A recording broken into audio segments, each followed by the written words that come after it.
প্রেগন্যান্সির সাথে কি মেটাবলিক রেটের চেঞ্জ হওয়া এবং পোস্টপার্টাম পিরিয়ডে এই জিনিসগুলোকে স্ট্যান্ডার্ড ভাবে মেনটেন করা, একজন গ্যাস্ট্রোএন্টারোলজিস্ট হিসেবে এই বিষয়ে কি আপনার কোনো অ্যাডভাইস আপনি প্রোভাইড করবেন কিনা?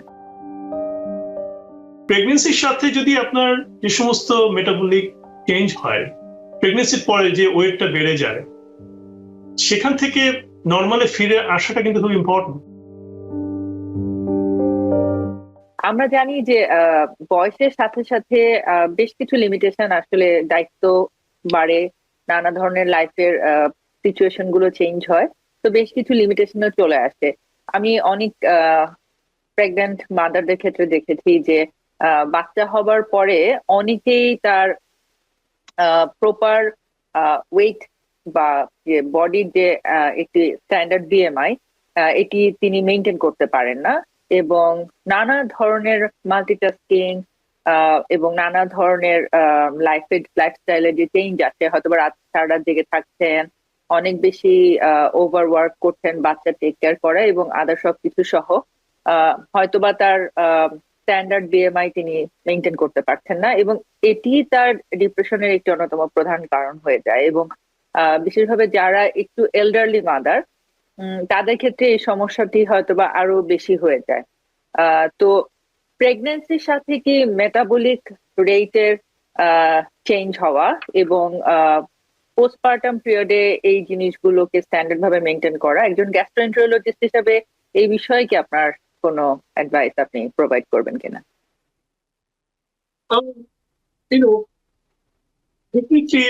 প্রেগনেন্সি তো একটা ইউনিক সিচুয়েশন। যদিও আমরা আজকে কথা বলছিলাম মোস্টলি বয়স্ক মানুষদেরকে নিয়ে, ইটস প্রিটি প্রিটি সিমিলার। কেমন একজন মা যখন প্রেগনেন্ট হয়ে যায়, তখন তার শরীরে একটা বড় ধরনের মেটাবলিক চেঞ্জ হয়, বিশেষ করে হরমোনাল চেঞ্জ হয়, ফিজিক্যাল যে এক্সারসাইজ সেগুলো কমে যায়, শি বিয়ার এক্সট্রা বডি। এই দেশে যারা একদম পারফেক্ট মাদারহুড, যারা প্রেগনেন্সি যান, তারা কিন্তু এর পাশাপাশি কিন্তু নানা রকম এক্সারসাইজ করেন, যে প্রেগনেন্সির সময় নানা রকম ক্লাস করেন, তারা এক্সারসাইজ করেন, যেটা তাদের মাসল মাস গুলোকে রিটেইন করতে সাহায্য করে ইভেন ডিউরিং দ্য প্রেগনেন্সি। কেমন তো ওগুলোর জন্য কিন্তু আমাদের কালচারে, বাঙালিদের কালচারের মধ্যে এটা নেই, কিন্তু এটা ইনকর্পোরেট করা উচিত। আপনি যদি আপনার যে অভিযোজনে যে ডাক্তার আছে তার সাথে কথা বলেন, she can give you those resources. কিন্তু প্রেগনেন্সির সাথে যদি আপনার যে সমস্ত মেটাবলিক চেঞ্জ হয়, প্রেগনেন্সির পরে যে ওয়েটটা বেড়ে যায়, সেখান থেকে নর্মালে ফিরে আসাটা কিন্তু খুব ইম্পর্টেন্ট। এবং সেটার জন্য যেটা মোস্ট ইম্পর্টেন্ট সেটা হলো প্রায়োরিটাইজ করা, আপনি কি খাচ্ছেন। যেটা নাম্বার ওয়ান, প্রায়োরিটাইজ করা। কেন? আপনার মাসল ম্যাসটাকে আগের জায়গায় নিয়ে আসা। কেমন আপনার মাসল কমে গিয়েছিল, সো সেজন্য আপনার ডিম খাওয়া উচিত, আপনার মাছ খাওয়া উচিত, লিন মিট, যে সমস্ত মাংসের মধ্যে চর্বি নেই সেগুলো খাওয়া উচিত, যেমন মুরগির মাংস, লেগিউমস, বিশেষ করে ডাল, হ্যাঁ, নানা রকমের বাদাম, ইজ ভেরি গুড। এবং আমরা বলি যে মানে 30 গ্রাম প্রোটিন প্রত্যেকটা মিলে খাওয়া উচিত। কেমন দিনের তো দুটো মেজর মিল, একটা লাইট মিল, সেটা একটা জিনিস। কারণ এই প্রোটিন গুলোতে কিন্তু ইমিডিয়েটলি বডিতে একটা থার্মাল ইফেক্ট আসে, একটা একটা একটা হিট তৈরি করে, এবং সেটা আমাদের মেটাবলিজমকে ফাস্টার করে দেয়। যে বলেছিলাম যে মাইটোকন্ড্রিয়া ফাইটার ফাস্টার করে দেয়। সেকেন্ড জিনিস যেটা দরকার সেটা হলো স্ট্রেংথ ট্রেনিং। মানে অ্যাটলিস্ট সপ্তাহে 3 বার কিন্তু আপনাকে স্ট্রেংথ ট্রেনিং করা মাস্ট। এবং স্ট্রেংথ ট্রেনিং কিন্তু কেন, যে এডিশনাল ফ্যাটটা আপনি যেটা তৈরি করেছিলেন সেটাকে বার্ন করা এবং মাসল ম্যাসকে রিস্টোর করা, এটা হলো একটা ইম্পর্টেন্ট জিনিস। সেটার জন্য কিন্তু দরকার হলো ওয়েট লিফট করা। You have to do weight lifting, weight lift করতে হবে, এবং বডি ওয়েট এক্সারসাইজ, স্কোয়াট করতে হবে, লাঞ্জেস করতে হবে, পুশ আপ করতে হবে। এগুলো খুব ইম্পর্টেন্ট, যেগুলো রেজিস্ট্যান্স ট্রেনিং আমরা যেটাকে বলি। এটা ঘরে বসে করা যায়, ঘরে বসে সম্ভব, ছোটখাটো জিনিস কিনে ক্যান ডু দ্যাট। এবং আমার মনে হয় যে আমাদের আপনাদের টেলিভিশনে ছোট ছোট সেশন করতে পারেন আপনারা, যারা ফিজিওথেরাপি করে, যে আসুন আসুন ব্যায়াম করি। হ্যাঁ, রেগুলারলি বয়স্কদের জন্য কি করা উচিত বা ইয়াংদের জন্য কি করা উচিত, it can be really very good. আসলে আপনারা তো অনেক রকমের কন্টেন্ট ক্রিয়েট করেন, এটা আমার একটা রিকোয়েস্ট থাকলো যে let's do that as well. তারপরে আরেকটা হলো যে ইনক্রিজ ডেলি মুভমেন্ট, যেটাকে আমি বলি নিট অ্যাক্টিভিটি। নিট মানে কি? নন এক্সারসাইজ অ্যাক্টিভিটি থার্মোজেনেসিস, এটাকে আমরা বলি মেডিকেলের ভাষায় নিট। নিট অ্যাক্টিভিটিটা কি? নিট অ্যাক্টিভিটি হলো আপনি রেগুলার অ্যাক্টিভিটির মাধ্যমে আপনার ক্যালোরি বার্ন করুন।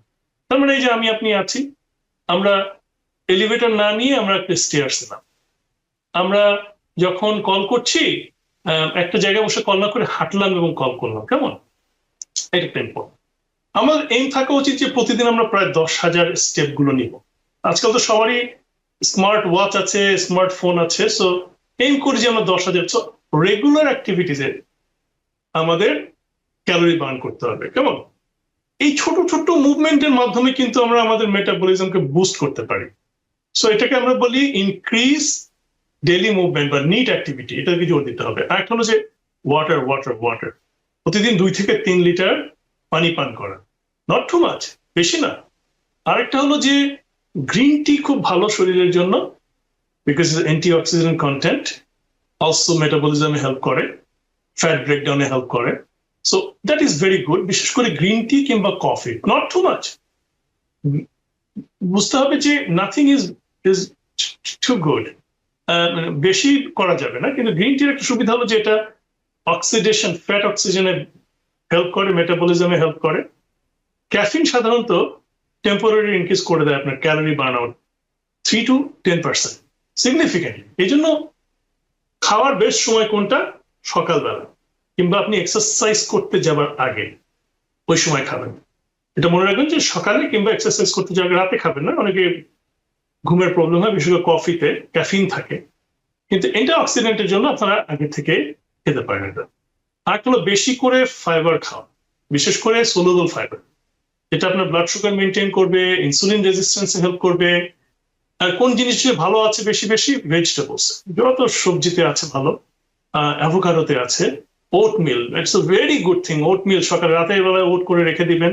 আমাদের দেশে আপনারা চিরা ভিজিয়ে রেখে দিতে পারেন, তার সাথে একটু দই দিবেন সকালবেলায়, তার সাথে একটু সাগুদানা দিতে পারেন, কেমন? তার সাথে একটু হাফ ব্যানানা দিয়ে দিলেন, হ্যাঁ, আর তার সাথে দুটো বা একটা ডিম আপনার খেয়ে ফেলেন, একটু প্রোটিন হয়ে গেল। পারফেক্ট ব্রেকফাস্ট হতে পারে, অনেক ফাইবার থাকে। বিনস খাবেন, বিনস ইজ ভেরি গুড। আর হলো আপনার যদি অলরেডি কোনো মেটাবলিক ডিসঅর্ডার থেকে থাকে, আপনাদের যারা প্রায় 50-60-70 বছর হয়ে গেছে, বাঙালিদের অনেকেরই আছে, কিন্তু বিরাট পপুলেশন, বয়স বাড়ার সাথে সাথে হবেই, এটাই হবে, কারণ আমাদের যা লাইফস্টাইল বা আমাদের জেনেটিক যে কারণ আছে, তাদের মেটাবলিক ডিসঅর্ডার লাইক ডায়াবেটিস যদি হয়ে থাকে, ওবেসিটি, বা যদি আপনি অলরেডি মোটা হয়ে যান, আপনাকে ব্লাড সুগার মেনটেন করা, ডাক্তারের কাছে রেগুলার যাওয়া ইজ ফান্ডামেন্টালি ভেরি ইম্পর্টেন্ট। আপনার যদি ফ্যাটি লিভার হয়ে থাকে, আমাদের মতন ডাক্তারের কাছে আসবেন যে আপনার ফ্যাটি লিভার শরীরে ফার্দার কোনো ক্ষতি করছে কিনা। You can prevent it. Prevention is the best treatment, এটা আমরা ভুলে যাই। আমরা কিন্তু সবসময় প্রোঅ্যাক্টিভ কেয়ার করি না, মানে আগে থেকে নিজেদেরকে সাবধান করি না। আমরা যাই হলো যখন অলরেডি ঘটনা ঘটিয়ে যায়, তার মানে আমাদের একটা স্ট্রোক হয়েছে তখন আমরা যাই, বা আমাদের হার্ট অ্যাটাক হয়েছে তখন যাই। কিন্তু সিম্পল ডায়াবেটিস যদি আমরা কন্ট্রোল করতে পারি, you can live long, very good life. আর একটা হলো ইন্টারমিটেন্ট ফাস্টিং করা, 16 to 8, মানে 16 ঘন্টা না খেয়ে থাকবেন 8 ঘন্টা। এটাতে হরমোনাল অপটিমাইজেশন হয়, সুগার কন্ট্রোল হয়, কিন্তু এটা একটা প্রবলেম আছে যে ফ্যাট বার্নিংটা হয় ভালো, মাসলও প্রিজার্ভ করে, কিন্তু আমাদের হয় কি এটা করতে যে অনেকে সুষম খাবার খান, মানে সকালের খাবার যেখানে প্রোটিন খাওয়া দরকার ছিল সেটা খান, দুপুরের খাবারটা খান না। সো এই ইন্টারমিডিয়েন্ট ফাস্টিং করতে যে মানুষ কিন্তু অ্যাডিকুয়েটলি নিউট্রিশনটা মিস করে ফেলে, তখন তারা সাফার করেন। এবং অনেকে ফাস্টিং 18 ঘন্টা ফাস্ট করছেন, দেখা যাচ্ছে এক্সারসাইজটা করতে পারছেন, আবার পানি খাচ্ছেন না ঠিক মতন। So that is a problem. ফাস্টিংটা অ্যাপ্রোপ্রিয়েটলি যদি করতে পারেন, ইন্টারমিডিয়েটলি সপ্তাহে মেবি 1 থেকে 2 বার করলেন, not a bad idea, calorie কাউন্টটা কমে যায়।